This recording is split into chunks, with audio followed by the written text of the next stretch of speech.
Okay, now we can officially start now that we're recording. So, hi everyone. My name is Dr. Jackie Artem. I am the director of the Undergraduate Research Center for the Humanities, Arts, and Social Sciences at UCLA. And I am really happy to welcome you all to our very first official event of Undergraduate Research Week. So, for those of you who may not know, Undergraduate Research Week is an event that we hold every year. This year, we have over 1,700 students sharing their research across campus at UCLA. So we've got English majors and philosophy majors and chemistry majors and engineering majors and art majors, and folks from all over campus are coming together to share their research. So we're really thrilled today to be able to feature a few of our students who are doing really exemplary work and work in particular that is interdisciplinary. So when my colleague Tama Hassan, who is the director of the Undergraduate Research Center for the Sciences, when Dr. Hassan and I were talking about what we wanted our theme to be and what we wanted this special event to be, we both like alliteration. So we came up with the theme of Bruins breaking boundaries, building bridges. And we were hoping that we might even have some engineers apply to be on this panel, that they might actually talk about building bridges. But we didn't get any engineers apply.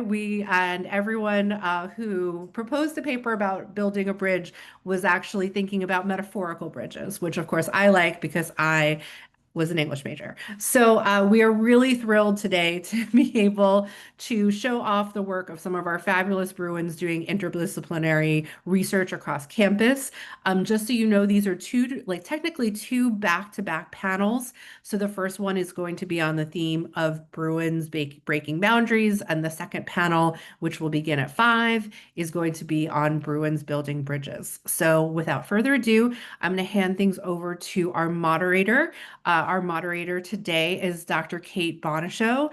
Dr. Bonishow is an assistant professor in the Near Eastern Languages and Cultures Department, and she is here today to moderate the panel and help us learn more about these students and their fabulous research projects. So Kate, you can take things away.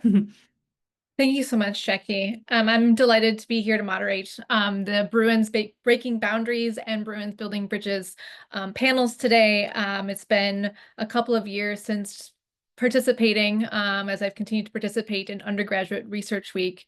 And I really enjoy seeing all of the things that the students at UCLA not only do in terms of accessing new knowledge and breaking new boundaries and building new bridges. But it's a delight to see their independent research and the mentorship of faculty and the variety of ways that you see it this week. So we're going to start our first part of the event. And just to give an overview in a second, I'll introduce each speaker who will have around 5 minutes to briefly introduce us to the overall research project. And then after everyone goes, we have some prepared questions that we'll ask each researcher before opening it up to the broader Q&A, which I'll talk about again a little later. So again, our first panel focuses on the topic of Bruins breaking boundaries, and we'll have 3 student speakers. The first, who I'll introduce now, is Hritika Chaturvedi, who is a computational and systems biology major. Hello, everybody. Yes, my name is Hritika, and I'm currently a 4th-year computational systems bio major.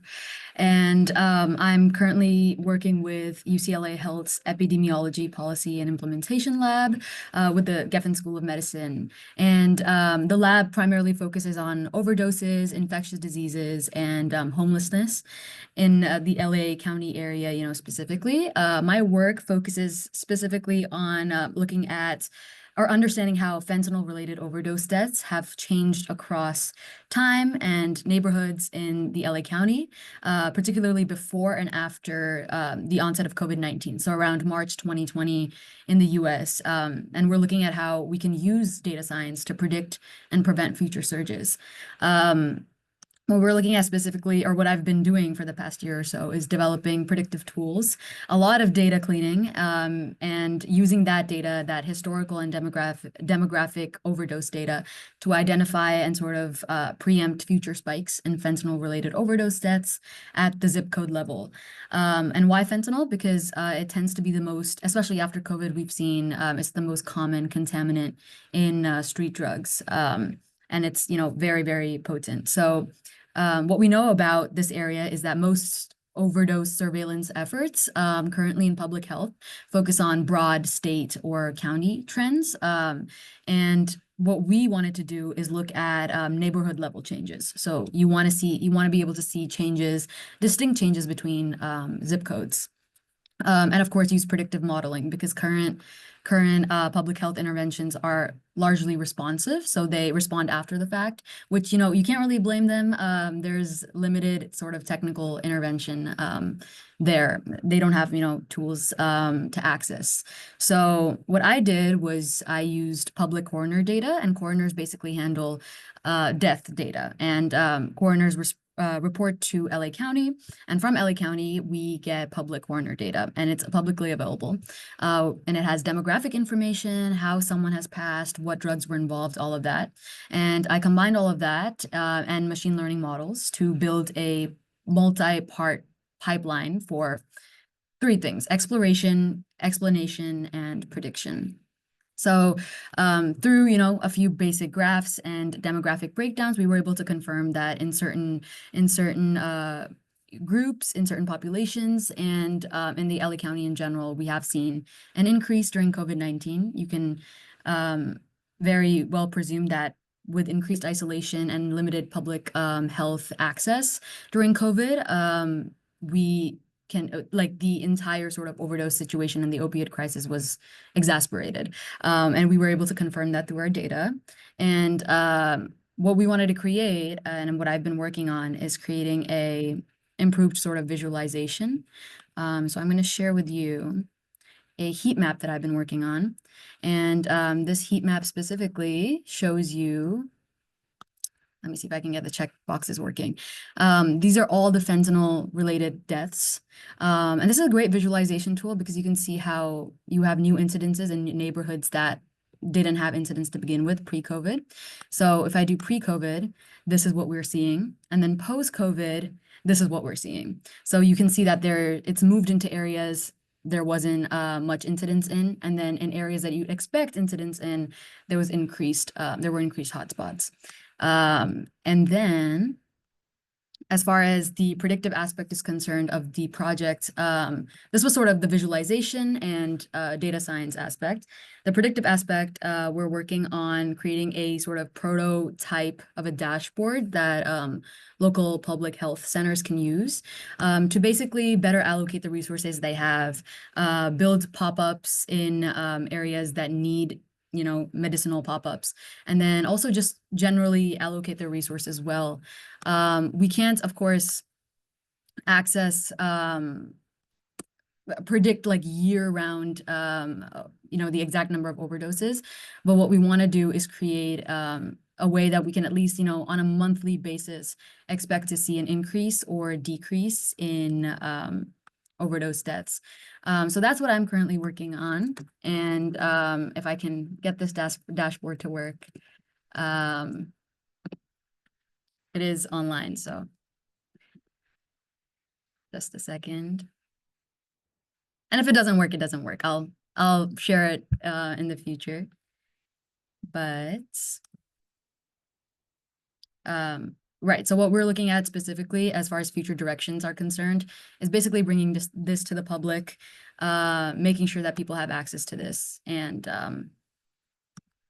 of course it doesn't want to work, and that's okay. I think we can move on, and for the future questions, I'll bring it back. Yeah.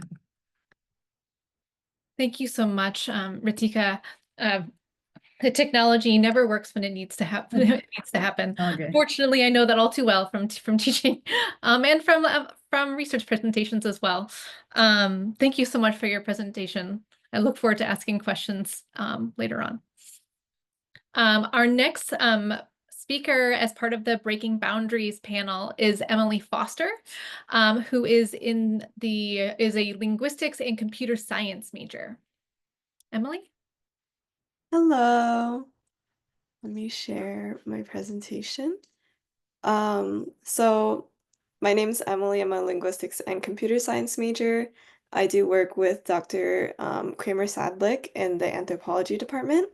And we do research in the intersection of linguistics and computer science, specifically looking at a model called Roberta and how well it can do sentiment analysis on naturalistic speech. So a little bit of background on sentiment analysis. It refers to the ability for computers to classify text into various sentiment categories. So common uses for this include product reviews and Twitter. So here's a classic example of a product review. Or this looks more like a Yelp review. For positive, we have great service for an affordable price was classified as positive, whereas just booked 2 nights at this hotel was classified as neutral, and terrible service not coming back was classified as negative.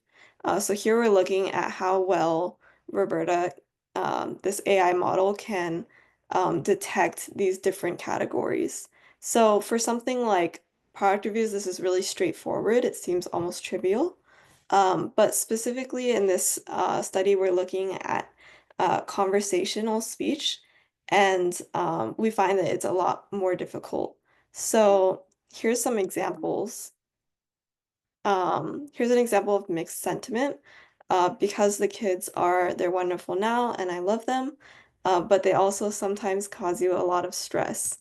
So in this case, is it positive in that, she loves her children, or is it negative in that her kids are stressful? Or, is it positive because there's a humorous aspect to it? So that's just one example of some difficulties that we run into. Next we have, so it will be a bit of a challenge to go out and walk and jog. So most people might see this as negative, especially the word challenge. But within the greater context, this was another woman in the study. Many sentences ago, she had said that where we're moving to is pretty hilly. So I'm looking forward to that as well as to be out walking. So here you can see that she sees a challenge as a positive thing and that it's an opportunity for her to get a better workout. So the first case, that one is complex in that even humans don't have a strong idea of which emotion is being conveyed and they might disagree. Whereas this is more of an instance of the model not being able to pick up contextual dependencies within the data. So our study is interested in how well Roberta can detect sentiment in these conversations between multiple participants. So we have different metrics for evaluating accuracy. One of them is evaluating it in the context of mental health. So psychological studies have shown that individuals with depression tend to have more negative speech and less positive speech. So if the individuals in our study exhibit this pattern, we take that as a preliminary validation of Roberta's efficacy. And the same thing with marital satisfaction. If participants with higher marital satisfaction also exhibit less negative speech, that's another validation. And we did find that to hold true for both of the psychological measures. So increased marital satisfaction was associated with decreased negativity, and higher depression scores were associated with more negativity and less positivity. So that is one method of validation. Our second method involved manual coding, where we had 3 manual coders, which were just human annotators who would go through the data and label it. So just like the segments we just looked at, they would say, I see this as negative or I see this as positive. And we would compare that with Roberta. And sorry, this is from another. What we found was that there was a 74% agreement with humans and the AI model when 2 or more people agreed. And when 3 or more people agreed, there was actually even higher at 85%.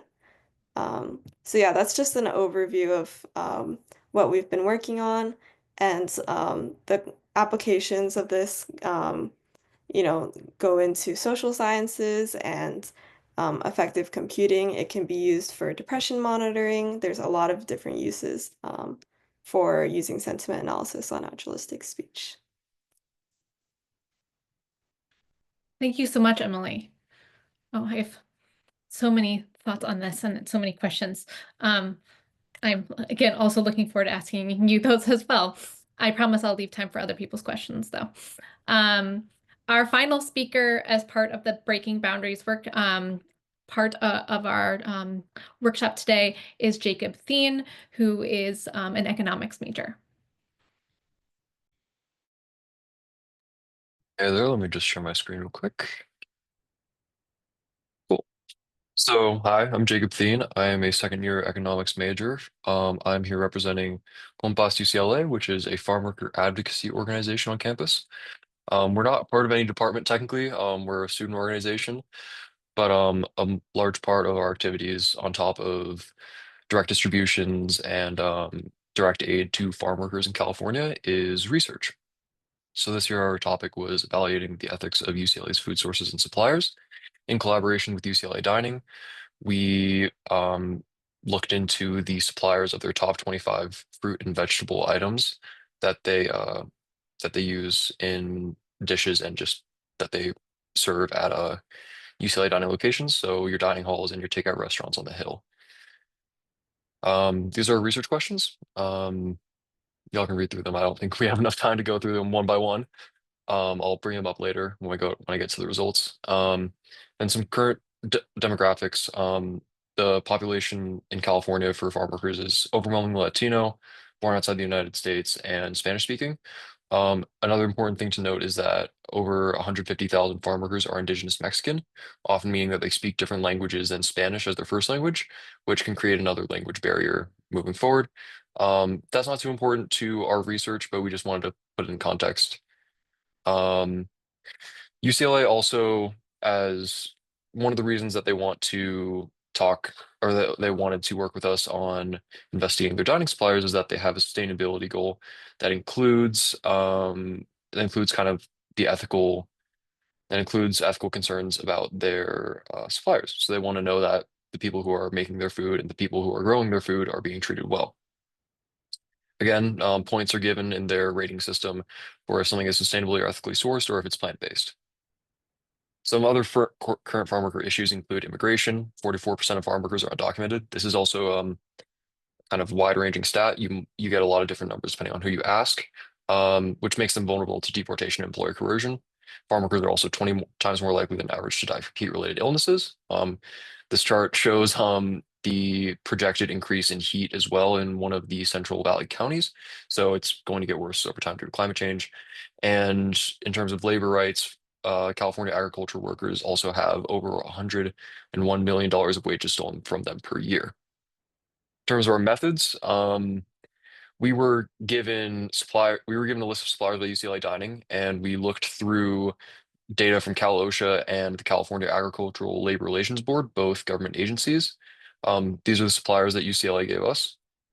I will note that the OSHA data is very inaccessible to the general public. And so a lot of the work we had to do was sifting through and finding a way to sort the massive amount of data that there was and to go through the website because they did not provide it in file format.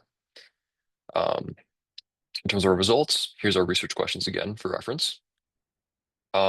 We found that UCLA suppliers, or at least for their top 25 fruit and vegetable items, were levied $160,000 in financial penalties, with reports from OSHA including broken legs, heat illnesses, and partial finger amputations that were kind of dug up as part of the investigations. The worst offender by far was Church Brothers Farms. It is also one of UCLA's largest suppliers. it's responsible for over $100,000 of those $160,000 penalties. And we should also note that there's a lot of gaps in the investigation. OSHA is severely underfunded and understaffed, meaning this is kind of more of a tip the iceberg situation. So we interpreted our results more as patterns of abuse or of patterns of lax health and safety standards at UCLA suppliers, rather than, complete pictures of what was going on the ground. In terms of the UCLA side, Dining had no prior knowledge of any of this. That's why they agreed to have us help them. Again, OSHA data is very inaccessible. Dining does not have the time or resources to look at this, and there's no industry standards. As far as we could tell, as far as we could find from a few hours of looking, there's no similar investigations at other universities in the United States or abroad. So as far as we know, this research is the first of its kind in a university setting.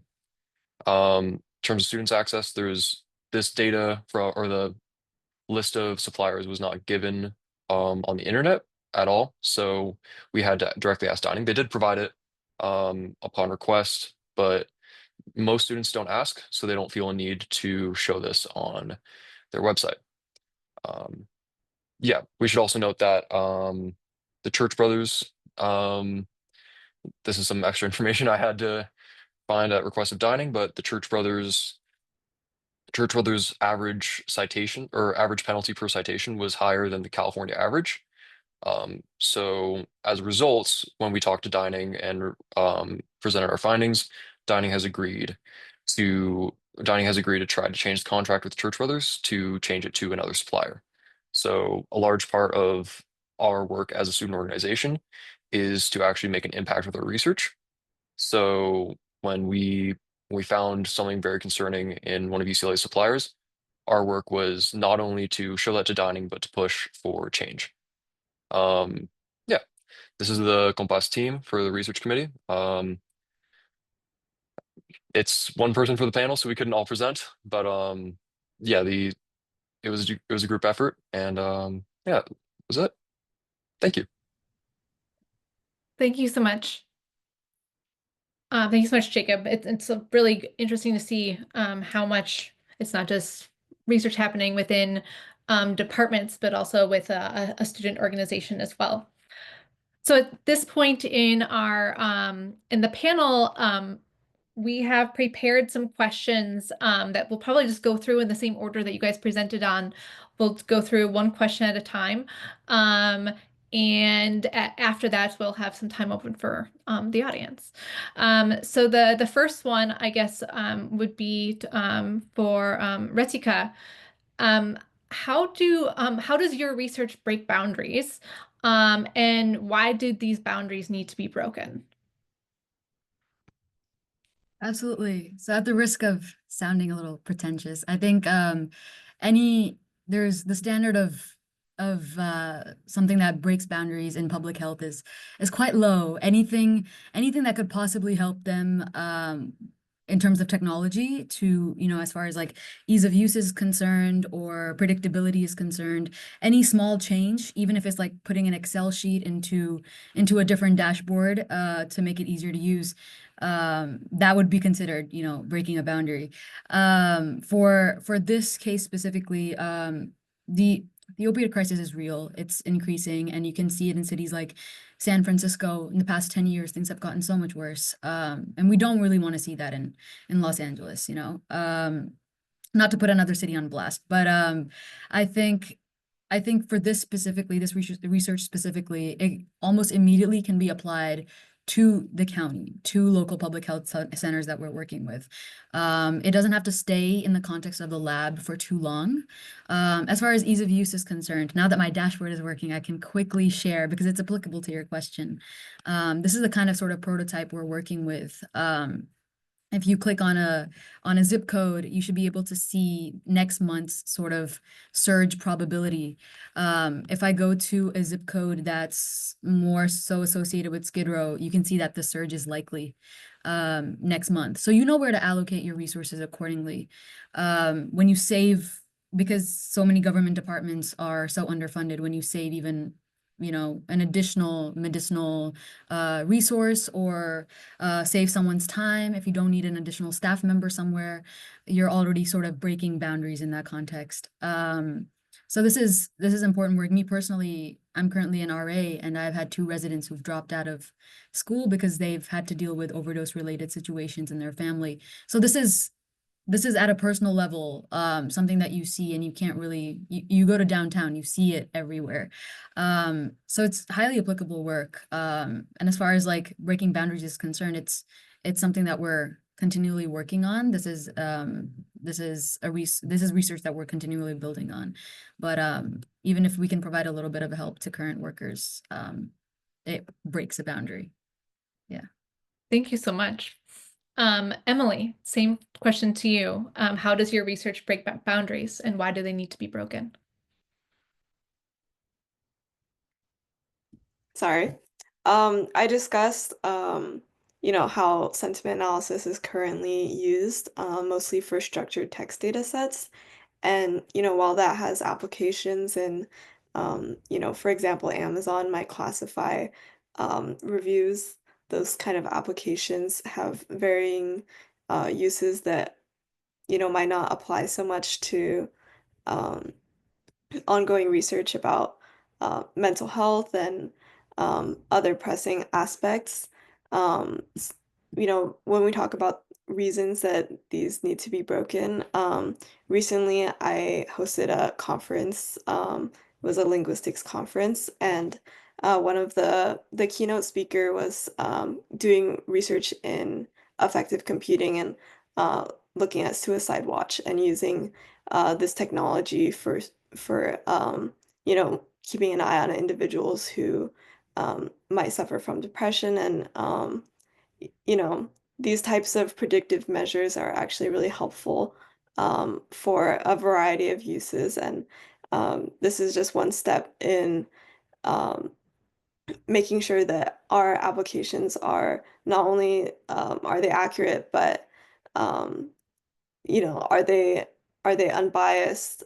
We also see in certain populations, for example, within the African American population, we see biases in model prediction, like time and time again, that Black individuals tend to um, w be attributed higher rates of aggression by these models. And obviously this is a bias within the model itself, and so we need to be able to step back and evaluate whether our models are accurate or not. And this is like a very important boundary to be broken. Thank you. I really appreciate that, thinking about the meaning of what our models even look like, of control for models. I appreciate. And finally, Jacob, how does your research break boundaries, and why do they need to be broken? So our team thought kind of 2 ways that our research breaks boundaries. The first is between academic and student organization research. Obviously we're presenting at Undergraduate Research Week. We we had a faculty advisor, or we have a faculty advisor, but he was rather busy. He's busy with his academic life and personal life. So ultimately, this is student run, student led. Um, the project was developed by students, carried out by students, slightly advised. And also just we wanted to conduct a relatively we want to conduct a slightly academic study in a way that had an impact. So, our organization tries to make an impact on the people we serve. Um, and, having UCLA not spend its money on people who are actively hurting farm workers, is a way that our research impacts that. And that kind of brings it to our second part, which is we want to break the boundary between student groups and the university itself. Not necessarily, academics, but the university organization, like dining. Obviously with the protests last year and, the constant push that student groups have, or the constant push by student groups to have the university change policies one way or another, we thought that instead of you know, instead of protest, which we believe is a valid way to exercise your First Amendment rights, on top of that, we wanted to push for change in a way that would be more collaborative. The university is not necessarily always an enemy. It there are people within the university who are willing to change and who are willing to change how the university spends its money and applies its vast resources. And that matters because when UCLA has those resources as a public university and the public interest, we as students and as members of the university, we should be pushing for to spend that money and use those resources in a way that reflects what we want and reflects, you know, ethics, reflects what good should be done in the world. Thank you so much. I agree about the goals of a public university, and the broader impact of that. So look forward to discussing more. For our next question to all of our panelists, is what were you most surprised by in doing your research? Hritika, if you don't mind, can we start with you again? Yeah, absolutely. What I was most surprised by, but honestly, I did expect it, is the difference in data formatting across different corners and departments. Most of my time with this lab was spent cleaning data. At the end of the research, I wanted some kind of a product that I could demo, but in order to get to that, there was a lot of reformatting of the data that had to be done, and just the sheer amount of data, and data that I don't think honestly that needs to be collected was also there. So there was just a lot to be dealing with, and I feel like if we could have a sort of standardized way of collecting data and storing that data, research and interventions could be made that much faster. But I think that was the most surprising part of it for sure. Thank you. Emily? I mean, I have to agree with formatting data. That's terrible. But I think what actually surprised me the most in conducting my research was that in the beginning, I think this might resonate with people as well. It's really difficult to come up with a research question. Um, and, it feels like what's out there that hasn't been researched, like people have been doing this forever. But when you actually sit down and you start looking at a specific question, what we found is that every week we would come in with, a new paper that we wanted to write. And I have to say, if we had unlimited time, we would have like 30 papers by now. But you really have to pick and choose what you're able to allocate your time and energy towards. And so, yeah, just finding out how many different ways that your research could go is really interesting. Wonderful. And I definitely feel that exact same way all of the time. Wonderful. Jacob. There were kind of three major ones for us. One was just the data, kind of like the others. Um, yeah, for us, OSHA data is incredibly hard to work through. We had to search by zip codes and then by addresses through hundreds of different pages because they only allow you to see 20 entries per page. They don't allow you to export it to any sort of database or any sort of spreadsheet file. So that was pretty surprising that, that data was very inaccessible given that it's available to the public in a certain way. Another one was that dining was pretty receptive. We were honestly expecting to find suppliers to have to sort through the trash behind B-Plate. Like we, you know, especially given, the friction, we'll say that, the friction between some student movements and the organization, we were worried that dining would have a lot more concern over optics, but they were honestly very welcoming. Um, yeah, and then we were surprised by what we found, like UCLA gets food from some pretty, dangerous conditions. So we weren't expecting to find that. We hoped we wouldn't, but it was kind of surprising to, like hear the stories. Some of the OSHA data does have those kind of written up accounts of like, yeah, someone collapsed in the fields, while they were picking the lettuce that you see in Epicuria. or someone had their finger chopped off while processing kale. It's like we don't we don't expect to see that. It's obviously surprising, and it kind of makes the work feel more important, and yeah, it hits. Thank you. And this is actually, I think all three of you have already touched on in both your presentations and your responses already in your questions.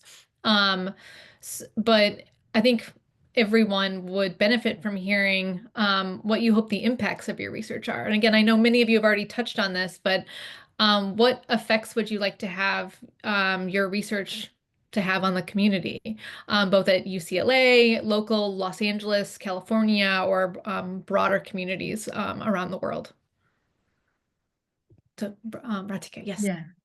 Yeah, just to reiterate, I think we're looking at expanding or emphasizing predictability in public health as opposed to responding after the fact. I think COVID-19 could have been, even, as far as just COVID-19, the disease is concerned, it could have been handled in a much better way if we just knew what was coming, and if we had just allocated, I mean, beyond politics, if we just had allocated our resources well. And the same applies to overdose cases. As far as like my personal local impact is concerned, I'm just happy that my mentors at my lab are listening to me. I work with masters and doctorate students, so I'm the only undergrad in my lab. So to be taken seriously in that regard, I'm happy with that impact. And then beyond, as far as LA County is concerned, again, possibly pitching this idea to local health centers and seeing what they think, because they'll be the ones using it, is what I think like the future direction for this research is.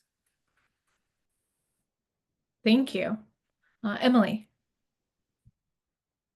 For future direction, more in the short term, I just submitted the paper to a conference. So, yeah, I hope that it gets accepted and I'm able to share my research and just engage with others in the field. Um, and more broadly, I hope that this research can help to motivate more research within sentiment analysis, particularly for conversational speech. And, as I was talking about, there's a lot of different applications where this study can help to contribute to their validity. I touched on a few already, but there's even more. For example, like they're called um, psychosocial conversations, basically between practitioner and a client. Um, and sentiment analysis has been applied in those cases as well to, check in on the dynamic between the practitioner and the client to make sure that, the client is being treated fairly and that they are responding well to treatment as well. So, yeah, just to provide another example of, potential applications that I would hope for. Thank you so much. And Jacob? Yeah, obviously our hope for impact on the UCLA community, or just UCLA in general, is we want UCLA dining to change how it spends its money and uses its resources. We've been so far partially successful in that. Um, Dining is currently, or the executive chef at Dining is currently working with his wholesaler and his, higher ups in the UCLA food chain to change that contract, the Church Brothers contract. We're still waiting to hear back on that. It's going to be a long process for that. But in terms of the community, the student community, we want to show that change is possible, and it's it's not necessarily easy, but it's the people who run UCLA are not a world away. They are an email away. They are in B plate or they are in Epic when you go walk past them. You might not notice them, but the chefs are there. The administrators are there. But yeah, we want to show that, student organizing, student activism can really, impact the world, and it can, have a place outside of just, a meeting room bunch or, a protest in wherever you are. Further, just the world, we want to hopefully see this replicated in other universities. Obviously, this is the first, like I noted, this is the first time it's been done. Um, Anywhere as far as we can tell. There was a study at OSU, Ohio State University, that looked at three of their suppliers, and their investigation was tours led by those suppliers. So we think that was a little bit impartial and didn't really lead to much change. But we want to see student organizations do this at other universities. Potentially, we would even volunteer to do that um, if we could get contacts at other universities. But yeah, we want to spread it. We got we've got so much work to do, and we think that it can have a big impact. Thank you. Okay, it's at this point that I would encourage anyone in the audience, including participants in our next panel, to ask questions. You're welcome to put it either in the chat to everyone in the chat room, or to raise your hand in the chat using the Zoom feature. Maybe while people are thinking of that, I'm going to ask a question that was fielded by Dr. Tama Hassan to I believe all of our panelists, of how has doing undergraduate research impacted your plans for after college, or for those of you who are not seniors, maybe even for your future at UCLA. If I can edit or add a part to her question. Yeah. Hritika, do you mind going first? I'm so sorry that you're the first person. No. I mean, I'll be graduating, so this work has almost immediately impacted my direction, because I'll be working with UCLA Health. So, and I'll be working with their data department in clinical AI. So a lot of the skill set that I've developed through this research will be applicable to my work there, hopefully. I think a lot of the work that I've done here, there was a very steep learning curve. And so my toleration, my ability to tolerate that will be tested in, industry as well. So I think in many ways, I've been both mentally and as far as like technically, my technical skill set is concerned, I've been sort of prepared for industry. Yeah. And I've formed a great network of people as well that I can reach out to. Wonderful. Well, congratulations on the last quarter. Thank you. Emily? Yeah, I mean, I won't be too long-winded with this. I hope to apply to some PhD programs in fall quarter, and you know, going from there, continuing to do research. I've had a really amazing experience, so I'd like to continue. Wonderful. Best of luck with the applications. Thank you. Jacob? Yeah, I'm planning to do research either academically or in the private sector after graduation. And then I also plan to do, nonprofit research or nonprofit work or volunteer work, kind of in the same vein, like I'm doing with Compass now. Wonderful. Are there any other questions that people have? Again, please put them in the chat or raise your hand in the Zoom room. If not, I want to make sure that I ask a question, because we have about 6 minutes left. So I want to make sure that my question is built so we can hear from all the panelists. So I'm trying to formulate a way to read the specifics so I can ask it. But all three of you mentioned data. And it's either it's inaccessibility or it's disorganization. And do you have any like desires that you would hope to see implemented across especially public, which data that should be publicly available, in terms of, yeah, again, making it more accessible or making it more available to for people to do work just like all three of you have been doing?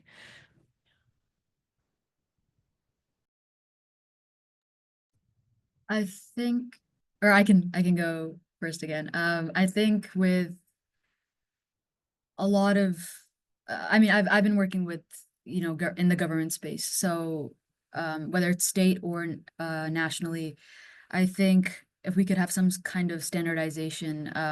The thing is, because because operations in the state, county, or national level, because they've been doing the same, they've had the same kind of workflow for so long.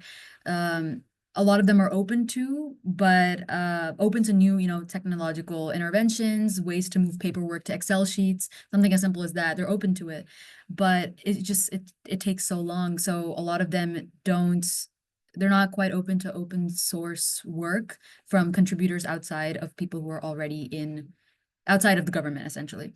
So they don't make a lot of those things available because they don't expect or necessarily want people to contribute, because it just takes too long. Everything takes a long time. You have to go through multiple approvals. So I think if we can make that process simpler, if we can, whoever's in charge of this, if we can have them understand that things can be made so much simpler. It's a domino effect in as far as like government or the nonprofit space is concerned. If you change one thing, even the slightest, everything else sort of becomes easier. So if we can somehow convey that to them, I think they'll be open to open to making their data available, and having some kind of standardized work, because we should not be having handwritten data in 2025 that we need to then transfer to Excel sheets. It just makes everyone's lives easier. So I feel like if that message is conveyed and the government sector is made sort of less cliquey in a way, if they're open to open source work, like a lot of people in the private sector are, I think things can be made easier. Yeah, I hope that answers your question. Yeah, it does Yeah. wonderfully. Thank you. Emily and Jacob. Yeah, Emily. Yeah, for me, I referred to a fine-tuning data set from the LDC. And I think LDC, if you don't know, it's a linguistic data consortium. So it's a collection of linguistic corpuses that we have access to as UCLA.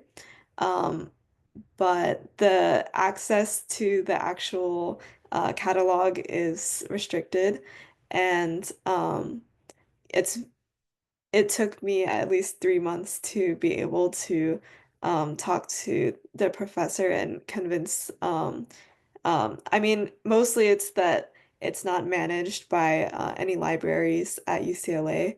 And so, it's a huge burden on him to be able to have to manage this data set. And so what I would want to see going forward is UCLA library taking up this data set so that more researchers can um, be able to access the data.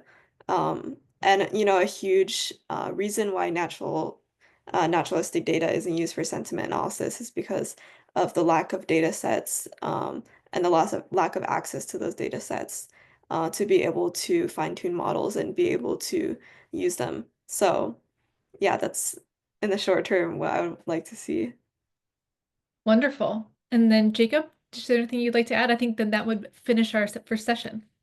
Yeah, I have a few thoughts, but I think the main one is just kind of, especially with public data, government data, we're seeing a lot of stuff disappear off the internet and disappear from public availability.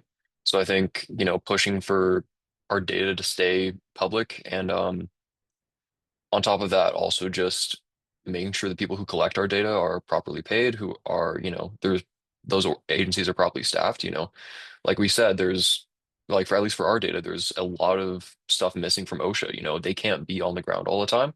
And not only are they not on the ground all the time, they're almost never on the ground.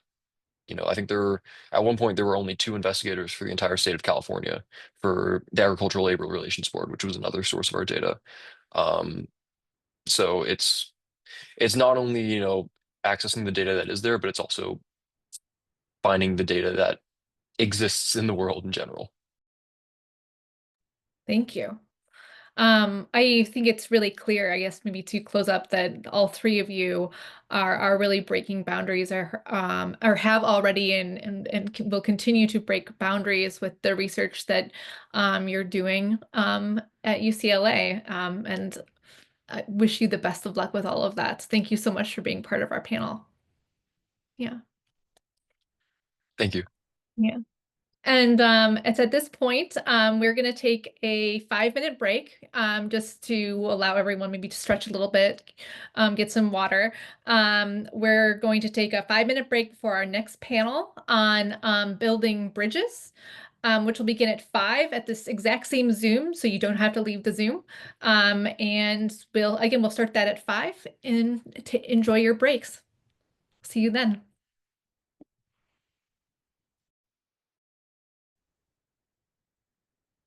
Hi, everyone. We are back after our brief break, and I am thrilled to announce that we have our next panel of students speaking. Dr. Kate Bonishow is going to go ahead and handle introductions, and I'll just say this is our second panel of the day, and this is our panel on Bruins building bridges. So thank you all for being here, and Dr. Bonishow, you can take things away. Thank you again for the second part of this first event of Undergraduate Research Week, which will be about and will feature students or Bruins building bridges in their research here at UCLA. So we have a number of speakers from a wide variety of departments on campus. And it's exciting to see a lot of the bridges built between different disciplines, which is something that I'm always particularly excited about. And seeing the work that's done both on North and South Campus in all of its varieties. So we'll start, and again, just a note for speakers. I will send a chat when you're at the 5-minute time mark, just to note. So each panelist will provide about a 3 to 5 minute overview of their research project with or without slides. And let's get started. So we'll begin with Chloe Gupta, who is a double major in anthropology and classics.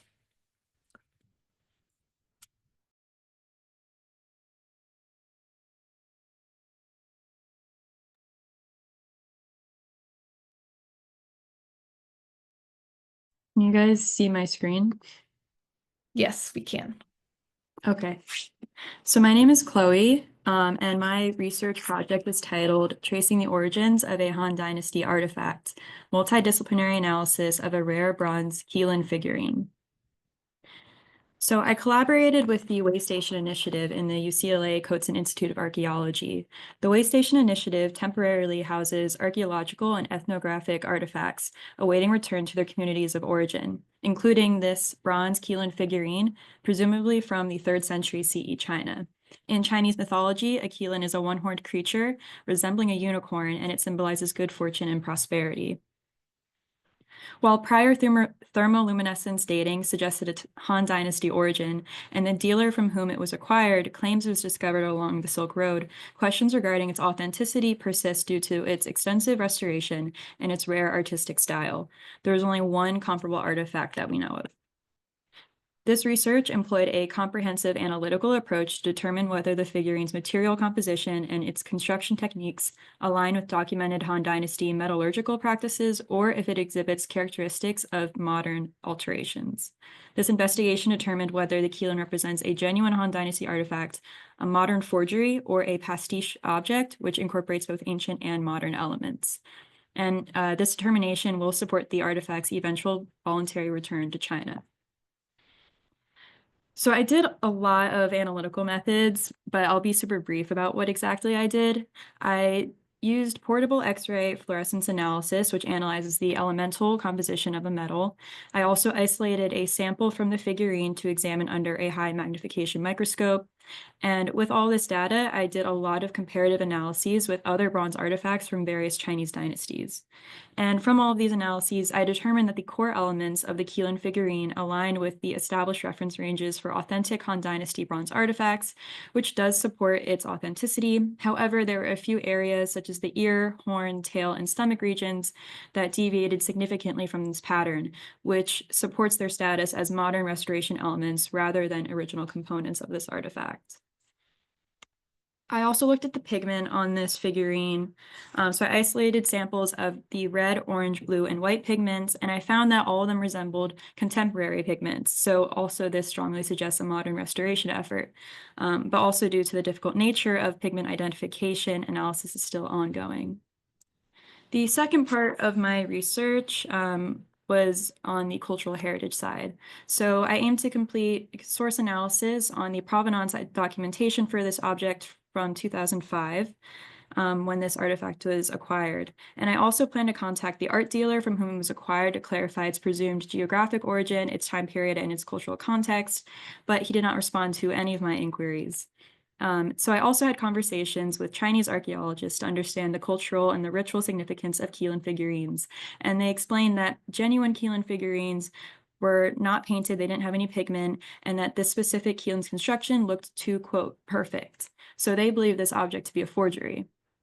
My literature review broadly examined cultural heritage law, illegal trade, colonial collecting, and restoration ethics in the context of Chinese artifacts. Specifically, I looked at the legal frameworks, the history of illicit smuggling, and the role of colonialism to inform how to best preserve cultural sensitivity with the figurines returned to China. I'm still working to evaluate the ethics of restoration for this object, including the use of adhesive, fillers, and surface coatings. This research is still ongoing.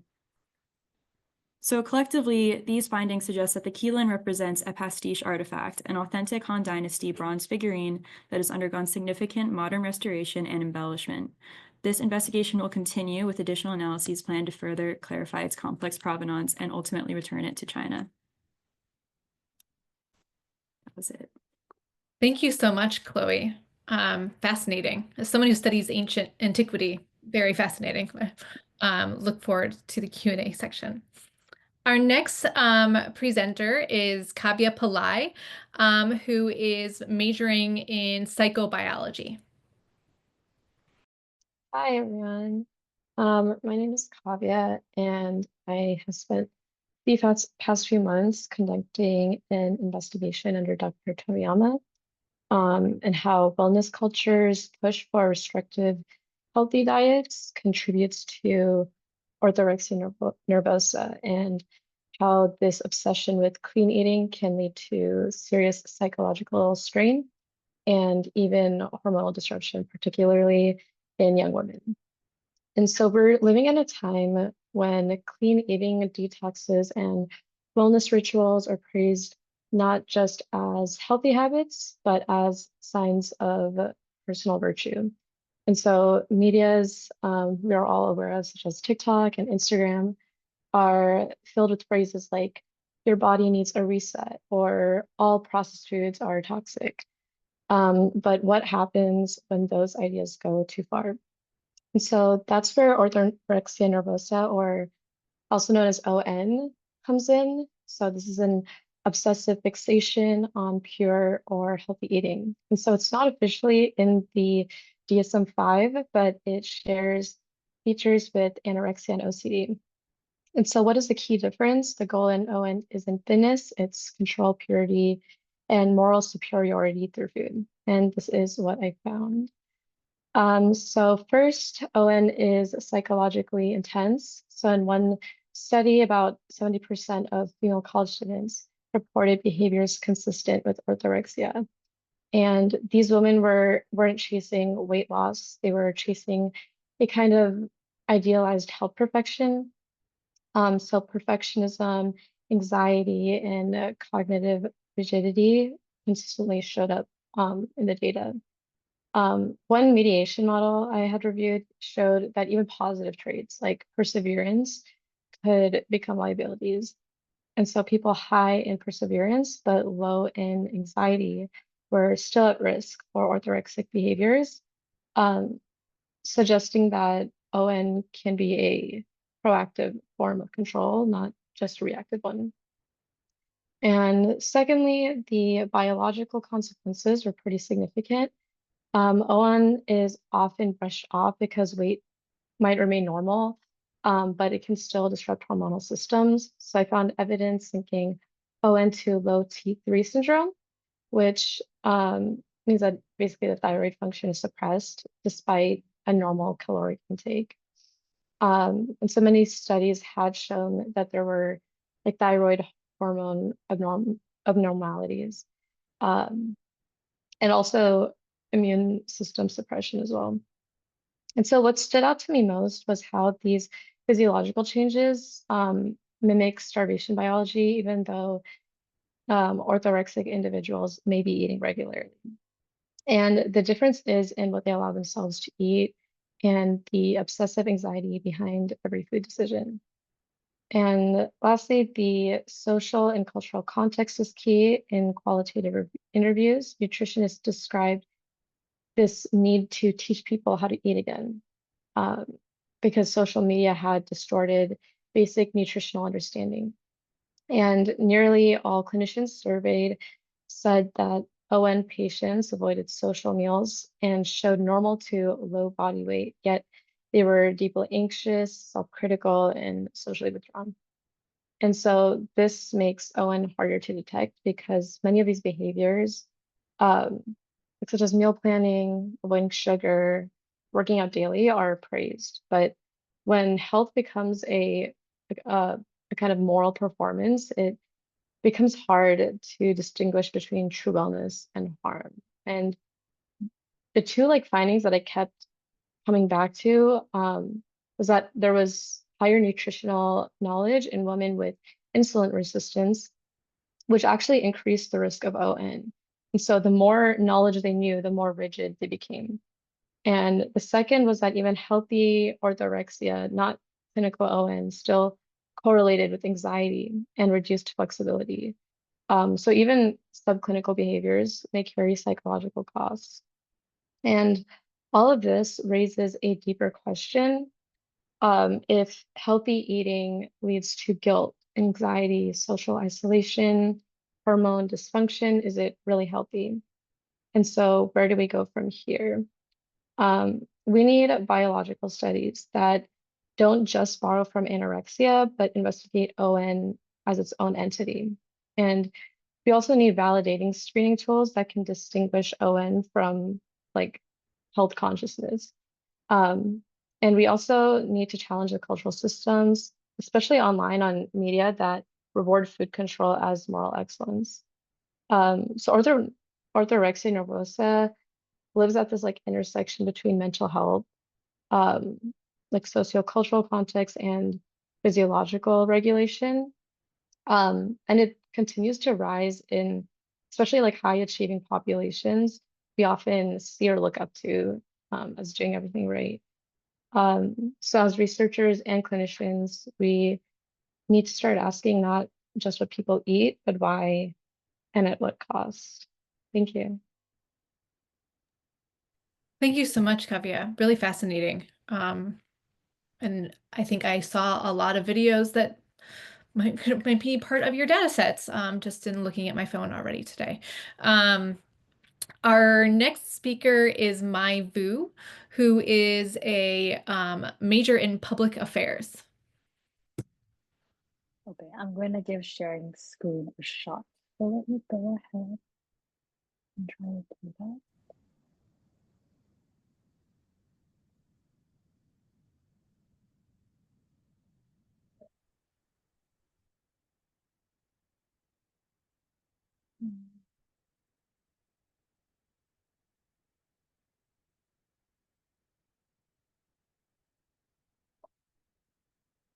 Okay.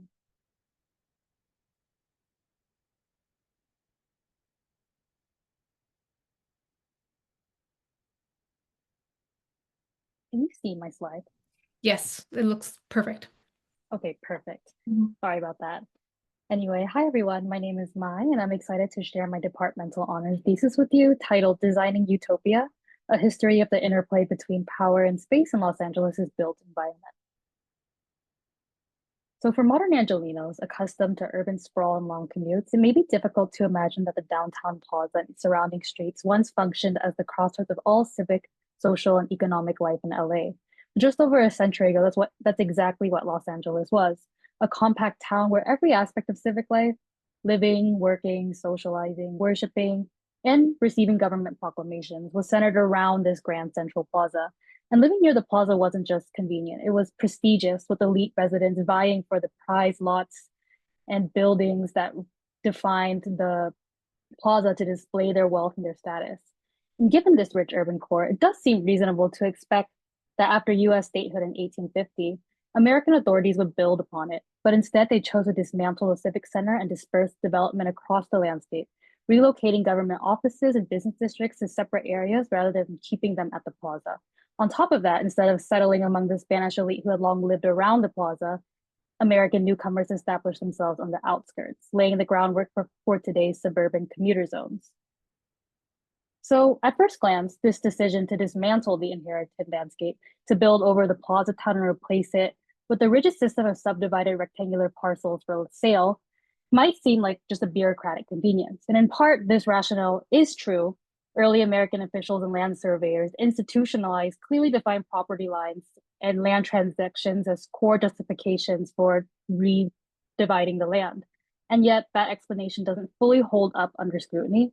Surveyors charged with redrawing and rebuilding Los Angeles faced immense logistical challenges and had to cut through mountains and rivers to preserve a grid that disregarded natural terrain, raising infrastructure costs and complicating future development. And even the profit motives fall short when we think about how when land was sold by the acre, regardless of the quality, private developers could claim the best lots and left the city with the most undesirable, unsellable land, much of which later became the public parks of MacArthur, Echo, and Grand that we know today.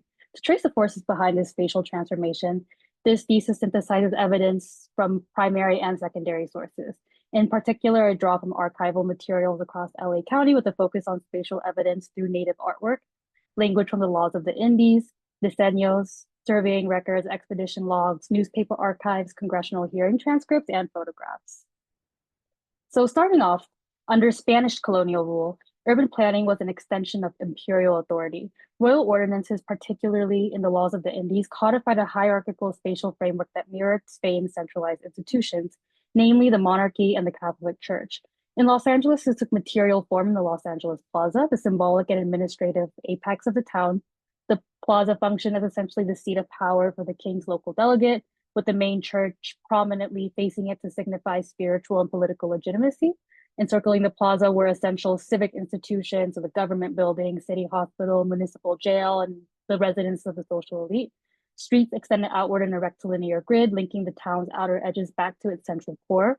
Travelers arriving from the outskirts would just be funneled back to the plaza, so it reinforced a sense of this civic order that began and ended at the plaza. And as one followed the streets outward away from the plaza, where the town's most influential institutions and individuals were concentrated, a spatial hierarchy steadily emerged. The closer one lived to the plaza center, the higher their status, and the farther out, the lower. As a colonial power seeking to justify its presence through a so-called civilizing mission, the Spanish colonial landscape also embedded a deep sense of ideological and physical boundary into the landscape. In this sense, meaning that colonial planners purposefully halted development where indigenous rancherias began, spaces intentionally left outside of the civic grid. And though these boundaries were not typically physically demarcated, their ideological weight sustained a colonial logic of spatial exclusion, framing the Spanish presence as a civilizing mission and rationalizing expansion into a native landscape that they deemed to be spiritually disordered. And after Mexico gained independence from Spain in 1821, Los Angeles's urban structure remained intact, but the elite just grew wealthier. Liberalized land laws allowed California families to amass vast estates. And essentially what happened was the infrastructure that was already around the plaza became more sophisticated. One-story adobes became two-story adobes, and civic buildings began to have rising affluence, with the plaza facing lots belonging to famous families such as the Sepulvedas, the Picos, and the Avilas. So in this ways, urban design inscribed hierarchy into the town's very layout and embedded a spatial logic of colonial power that shaped how residents moved through the town.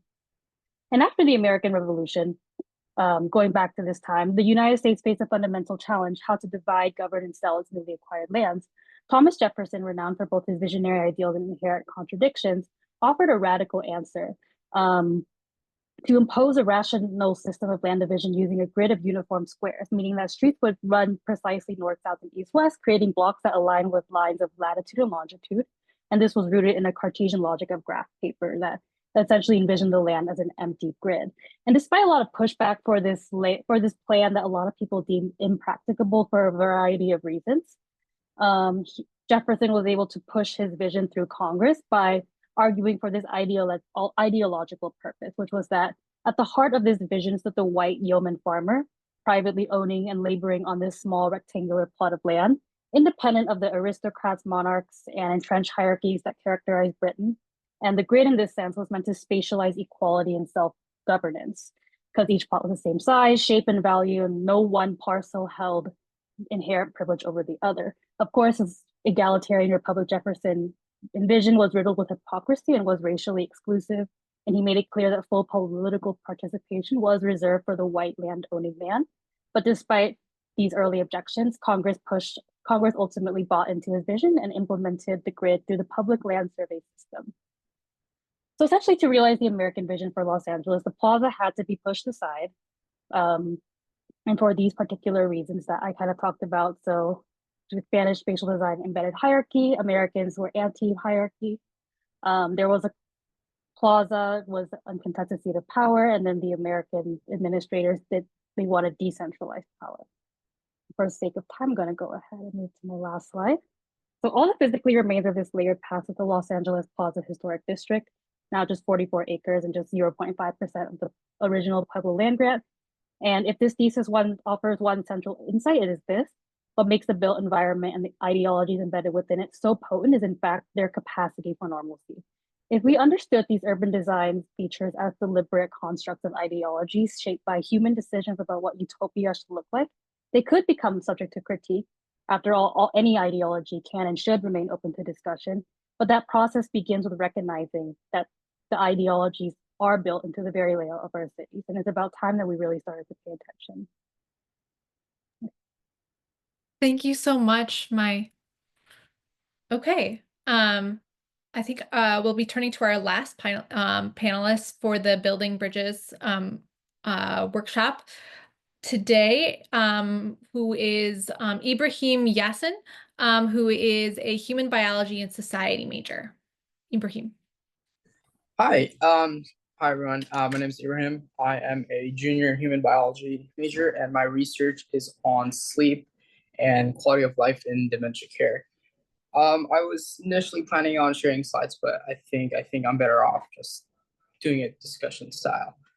We know that dementia doesn't just affect individuals; it affects relationships.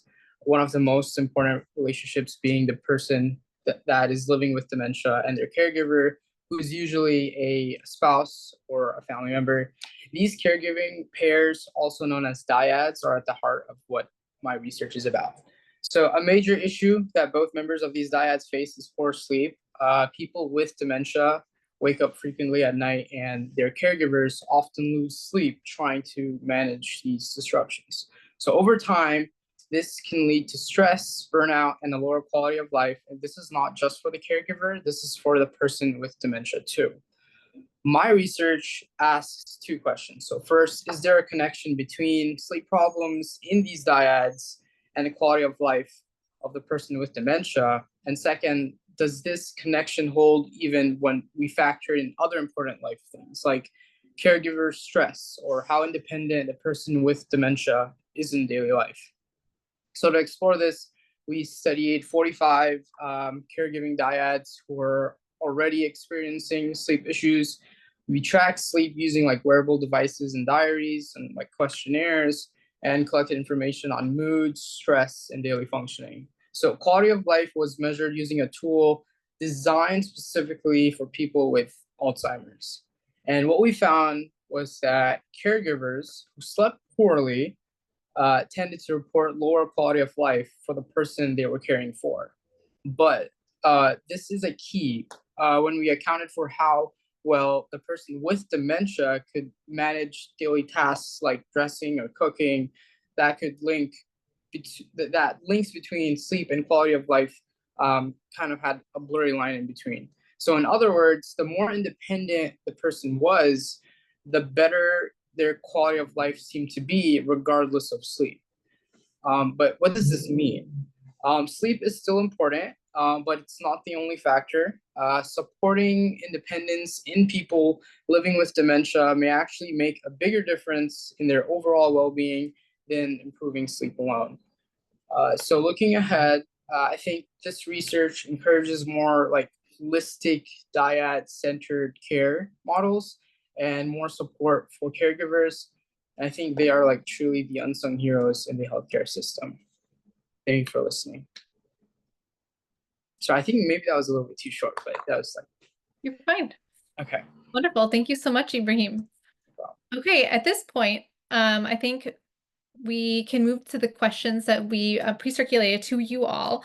And again, we would encourage anyone, if they have questions for specific panelists or for all of them, to include them in the chat. But we're going to try and get through our 3 main questions before asking those. And if it's all right with our panelists, we're going to go in the same order that you guys presented in. So beginning with Chloe, then moving to Kavya, Mai, and then Ibrahim. So the first is, how does your research build bridges? And why do these bridges need to be built? In many of these cases, they're metaphorical bridges, right? But why do they need to be built? So, Chloe, do you mind beginning? Yeah, so my research serves as a bridge between scientific analysis and cultural heritage research. And this interdisciplinary approach goes beyond the traditional divide between the hard sciences and the humanities by integrating analytical techniques with ethnographic, anthropological, and also sort of legal research. And this relationship allows for collaboration between conservators, archaeologists, indigenous communities, and legal experts who often operate in different spheres with limited collaboration. And this project also can serve as a model for how these integrated and cross-disciplinary approaches can address complex questions of authenticity, preservation practices, cultural ownership too, and this can lead to more equitable solutions for marginalized communities whose heritage has been displaced. And so I hope to continue bridging archaeological sciences with cultural heritage studies to produce more ethically informed and culturally sensitive outcomes in archaeological research. Thank you so much, Chloe. Kavya. Yeah, my research builds bridges between fields that don't tend to overlap, I would say. So like psychology, endocrinology, media and public health. Just because Owen doesn't fall into one category.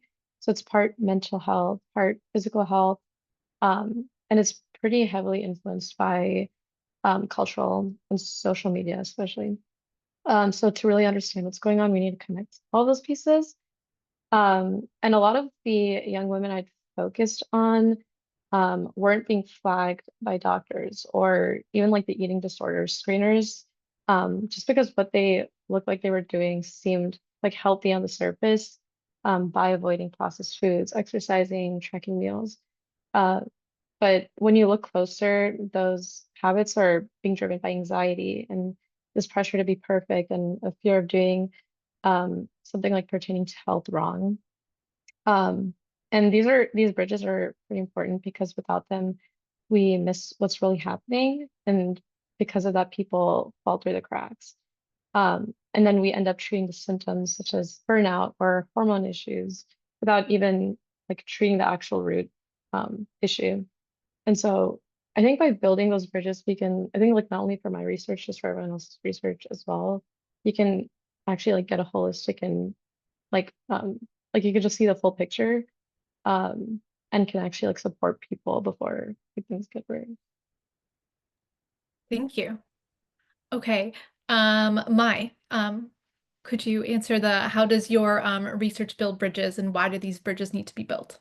Yeah, absolutely. So two subjects that I really have always loved in school are math and history. And it seems kind of, I think at the face value, it doesn't seem very connected at all. How can math influence the public policy coursework that I'm taking now?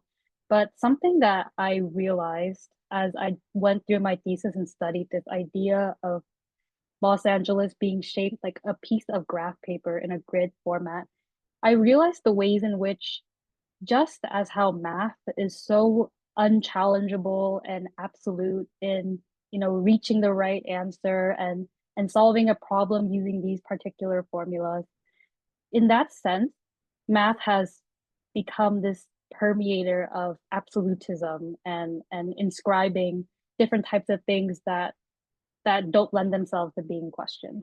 And I think that's a big reason why, we use math to justify a lot of things in public policy, like urban planning, for example, when we think about where to place buildings and how to construct things. I think all of those things are very intuitively, very quantitatively driven. And in that sense, what I realize is that mathematics and numbers have become the most potent tool of legitimizing ideological beliefs and political beliefs. I mean, who goes around and questions why do we drive in straight lines and zigzag in perfect right angles and like perfect 90-degree left turns to get around the city? No one questions that.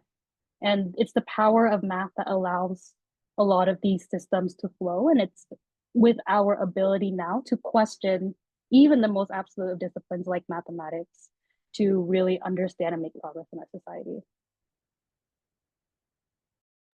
Thank you. I really like that. This makes me actually want to take math again, which never ever happens.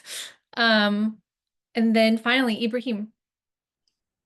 So I think my research builds bridges between the experiences of people living with dementia and their caregivers.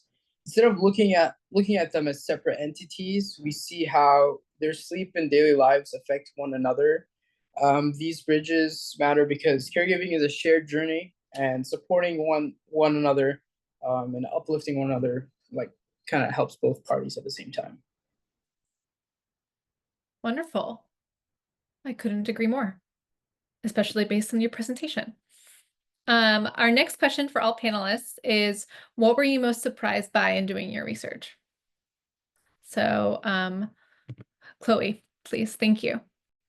So during my research on the Qilin figurine, I encountered a lot of unexpected discoveries that reshaped my understanding of both this specific artifact and also archaeological research methodologies. While I initially thought that the Qilin might have been a composite artifact, the results revealed that the figurine contains not just 2 or 3 different metal compositions, but a complex mixture, indicating that there are multiple production phases and restoration attempts spanning different periods. And I also did UV imaging, which revealed restoration work that was completely undetectable to the naked eye. And these modern interventions were deliberately made to be invisible, which raises questions about restoration ethics and that very blurry line between preservation and deception. And then also the artifact's provenance revealed equally surprising elements. The acquisition paperwork from 2005 contained unexpected discrepancies, in which I discovered a period of undocumented ownership, which challenges our understanding about its journey to UCLA. And overall, this research has changed my perspective on archaeological authentication, showing me that the most valuable insights emerge at the intersection of scientific analysis and provenance research. And it also proves that building bridges between disciplines is not just helpful, but essential for a comprehensive understanding. Wonderful, thank you. Okay, sorry, people's screens keep jumping all over. So I'm just making sure I find everyone. Kavya, could you also speak about what most surprised you in doing your research? Yeah, I was actually pretty surprised at the lack of research that is already presented in connecting ON, specifically to psychological and on an endocrinological level. I think this is just due to how invisible ON could be, even to the person going through it. So unlike other eating disorders, it doesn't always involve dramatic weight loss or obvious distress. And a lot of the time people are actually praised for the behaviors that are hurting them, like being super disciplined about food or avoiding anything unhealthy. I feel like you guys might have heard of trends such as 75 hard, these super disciplined kind of trends around health. And so it kind of makes it hard to recognize when something has kind of crossed the line. What actually made it really surprising for me was how many healthcare professionals couldn't catch it. And I was also pretty surprised, like I mentioned before, how traits such as persistence or goal orientation couldn't actually be part of the problem. And I think people in high achieving environments such as college, these traits could feed into perfectionism and rigid food rules.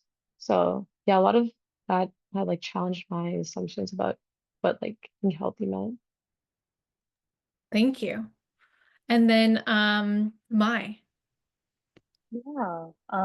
So kind of going off of some of the quantitative lessons that I've learned in the public policy urban planning course, right? Something that we learn a lot in statistics is to, kind of hone in and make our statistical tests and statistical models become more accurate.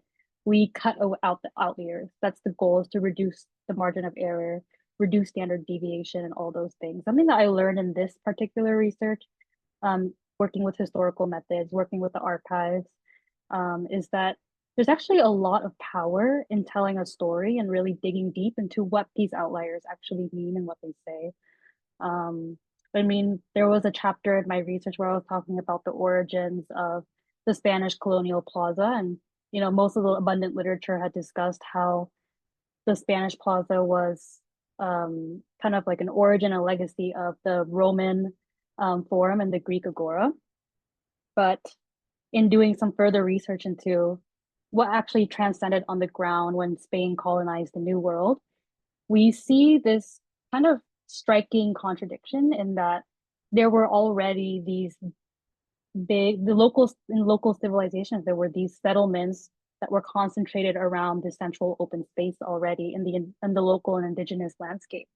So kind of defeats the dominant argument that this is something that the Spanish colonizers transplanted into the United States and into Mesoamerica.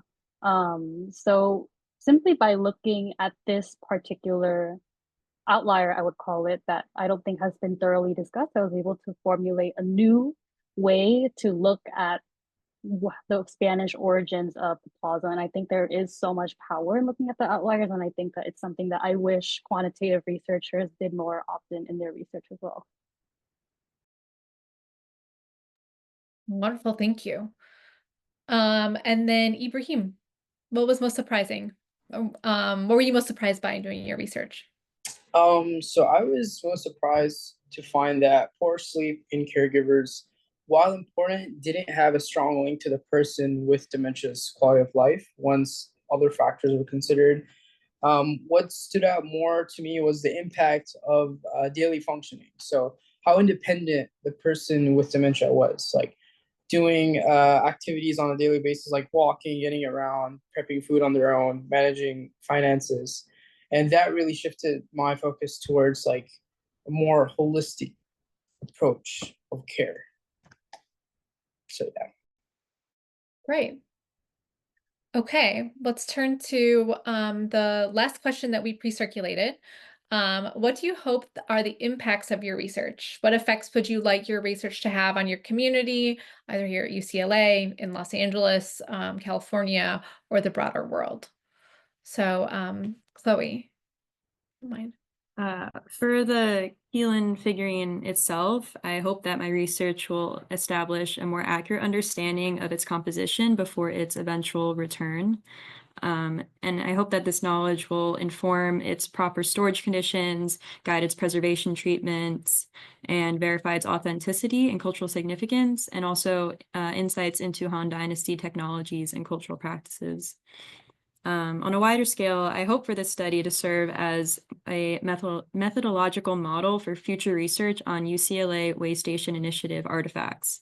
And this interdisciplinary framework that I was using here can be applied to similar unique objects and establish new standards at the intersection of archaeology, conservation science, and cultural heritage research. And ultimately, I hope that this research contributes to more ethical and scientifically rigorous approaches to cultural property questions within the academic and museum communities. Thank you. Kavya. Yeah, I really hope this research kind of like shifts the way we talk about health, especially in places like UCLA where there's so much pressure to do everything right. So I want like students and like even clinicians to start recognizing that being healthy isn't just about eating clean or exercising every day, but it's also about being mentally flexible, giving yourself grace, and even like connecting to the people around you. On a bigger level, I would like the research of OM to be taken a little bit more seriously so that people who are struggling like quietly could actually be seen and supported. I think right now a lot of them are untreated just because like their behaviors are seen as socially acceptable or even admirable. I also hope it encourages like public health programs and nutrition education, especially like the kind we see on social media or college campuses, to be a little bit more thoughtful about like how they talk about food and health. I think there is a lot of good intention behind wellness messaging, but I think without psychological awareness, it can easily turn into something rigid or harmful. Thank you. Mai? Yeah, from a policy perspective, I think that one of the most challenging things to do when, trying to bolster forward any particular policy proposal is to make it palatable and meet the needs of the communities and individuals that policy is intending to serve. And I think, all of us, having been shaped by our experiences in life, have internalized certain worldviews. And the only thing that my thesis hopes to do is to kind of just build a nuance on a worldview that I feel like at least I myself previously had thought to be just universal. I mean, the way that our roads, buildings, land divisions are placed and how they're structured, I never would have thought that these elements of the built environment are so potent in inscribing political and ideological values in our daily routines. I mean, we literally just walk and inhabit and experience them without, really questioning them and having normalized them because of how frequently we live in this, uniquely abstract mathematical landscape, I have to say. And if a lot of people ask me about my thesis, does this make you appreciate or look down on Los Angeles planning more? I don't think that is the main question that my thesis ever has attempted to answer. It's more of just a way to encourage readers to think about something different and consider nuance and in that way be open to change, and how something as rooted and as stable as our built environment is, and potentially even challenge and change it. Thank you. And Ibrahim?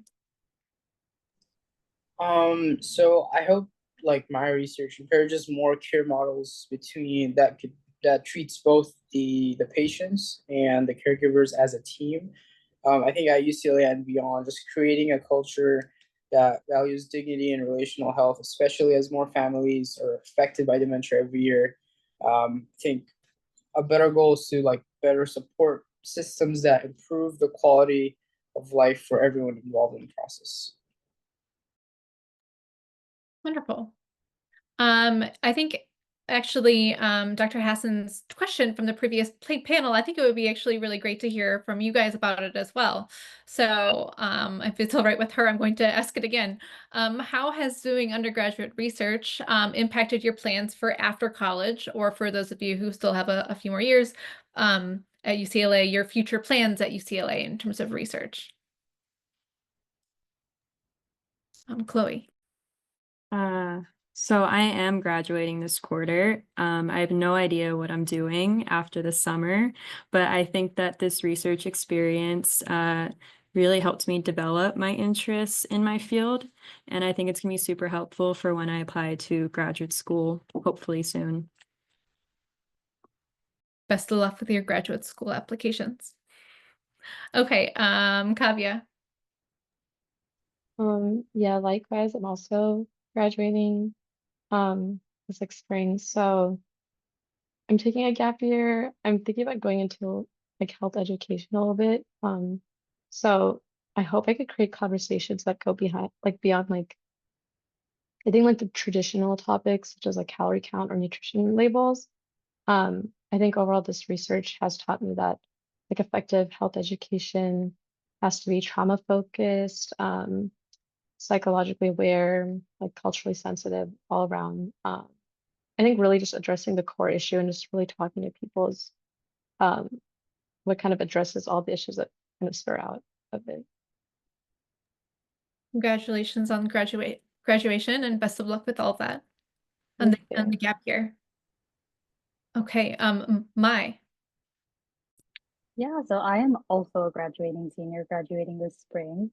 I would say that, you know, undergraduate research at UCLA has definitely, in many ways, profoundly changed the direction of my post UCLA goals. I mean, when I came here, I thought I was going to be some type of urban planning practitioner.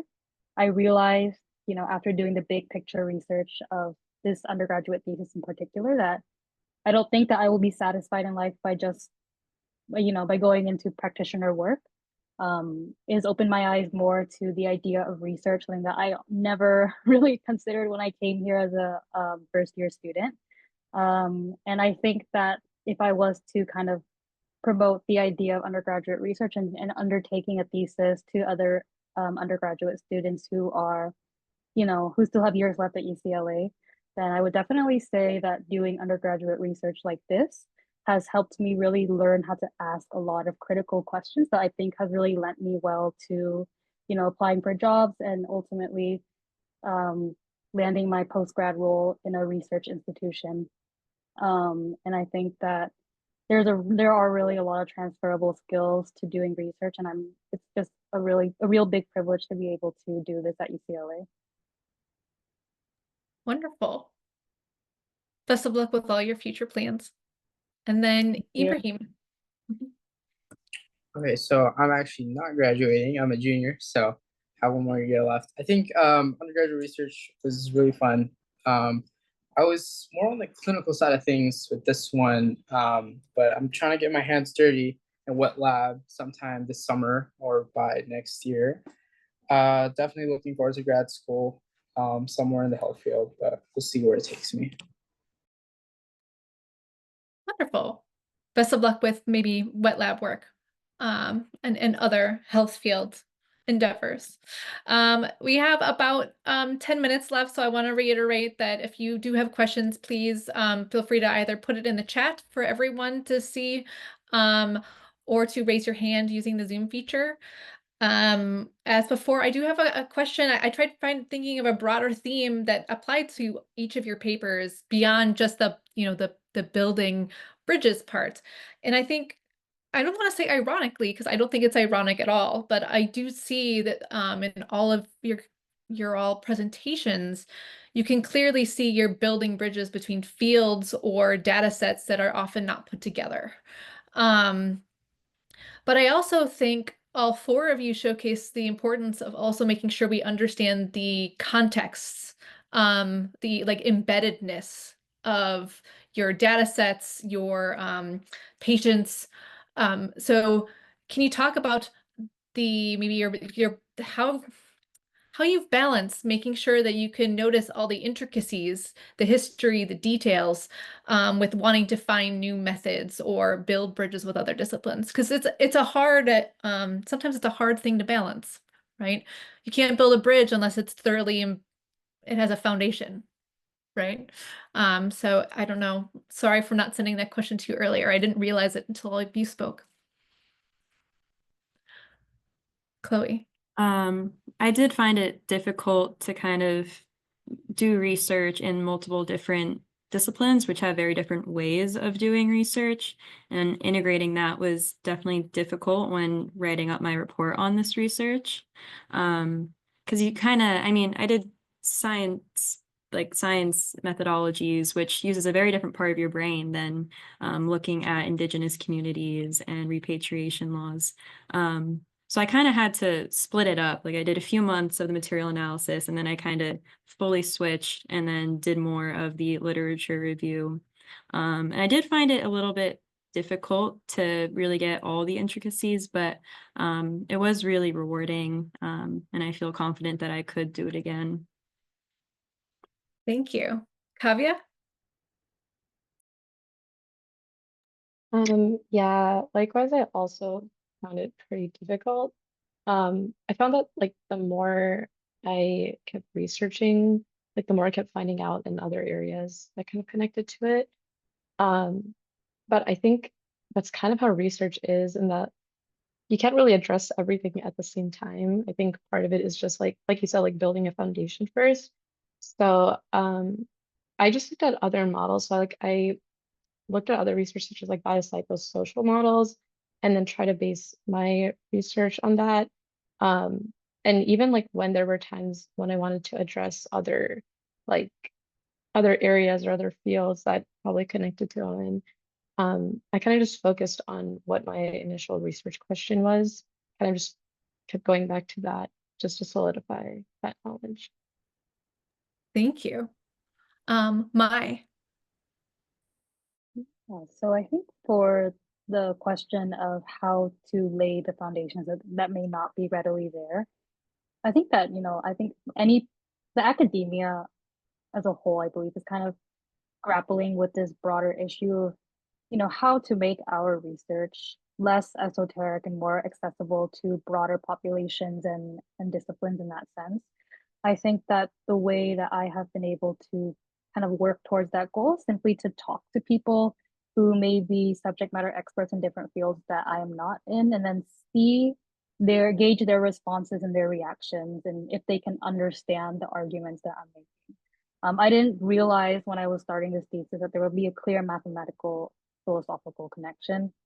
By chance, I had a professor of a GE class who taught mathematics, and when we talked about this thesis, I was able to piece together a connection that was, I believe, so legible now. But I think because I've normalized a lot of the things that we walked through, then I didn't realize it before. So simply, I think talking to people of different disciplines, not limiting yourself, and making sure that your research is kind of thoroughly reviewed and kind of commented on and built upon by the feedback of lots of different people from across disciplines is what's going to ultimately not only make your research stronger in building bridges, but also just make it more impactful across a range of disciplines. Thank you, Mai. And Ibrahim. Sorry, got kind of lost. What was the question?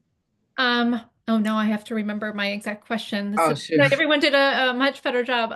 Essentially, I noticed a common theme in your presentations about the importance of context, right? Either a person's or fields, or like an embeddedness of a patient, or again, study.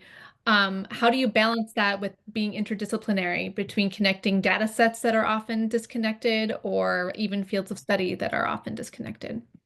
Oh, okay, I see where it goes. I think for the interdisciplinary part, at least, I talked to a couple of my professors who I kind of had a rapport with before, and just like it was just in discussion. Like I could not figure this stuff out on my own.